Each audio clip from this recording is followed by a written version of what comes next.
How to really stop fighting about the same thing in your marriage. If you and your spouse keep having the same fight that's so common that you can number them, I want you to hear this clearly today.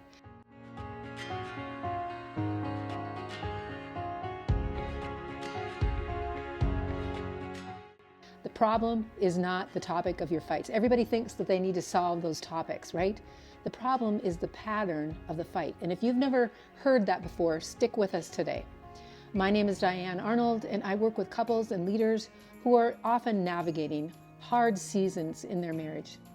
And one of the most common things that I hear from these people is, we keep fighting about the same thing over and over again, and nothing ever changes. I know it's going to happen next week. Today, I want to show you exactly why that happens, and most importantly, what we can each do about it. Every argument has two things in it. There's always like a surface topic, what just happened, and then that deeper dynamic, what's really going on underneath. The surface topic may be dishes, money, the way that they said something, the tone.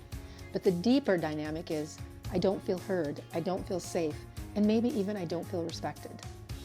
When you argue about these surface topics without addressing that dynamic underneath, you'll have that same argument again next week, guaranteed, and probably the week after that, because you haven't solved the real problem. Here's what that cycle looks like for most couples. Let's say there's person A and person B. Person A brings up an issue.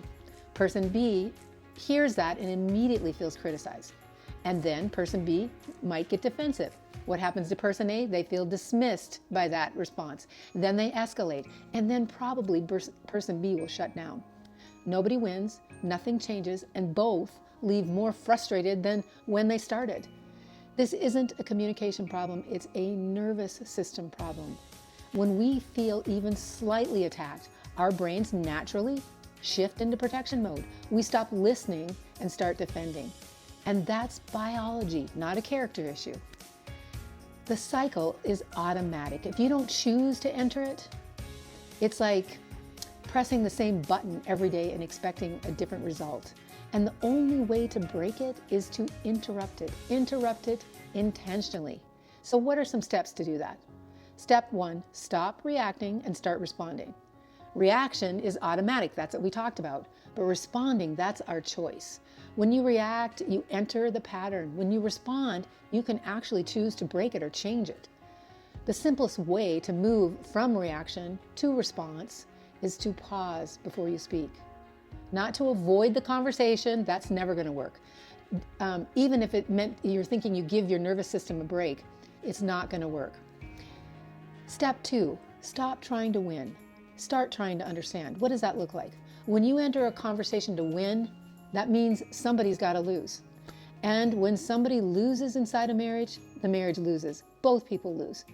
That shift is simple, but really difficult for a lot of people. Go into the conversation asking, what is my spouse protecting right now? Remember, they're protecting something, they're not your enemy. They're a person who's in protection mode, just like you are at times. And then step 3, let's name that feeling before we name the problem. Instead of jumping at, you never listen to me, try, hey, when this happens, when you forget the garbage, I feel like I'm not being heard. One accuses. The other is an invitation to come into what's going on.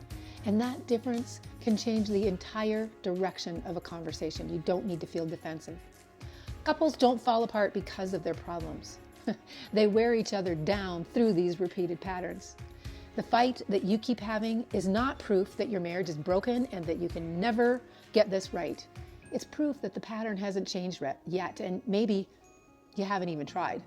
But patterns can change, and when people decide to change them, that's when this starts. If this helped, I want you to listen to us, connect with us, maybe even subscribe for a stronger marriage, or share it with people who really need to hear it today. Subscribe for weekly content on marriage and emotional health. We want to walk this with you. Share it with one couple today. Remember, people aren't the problem, the pattern is the problem.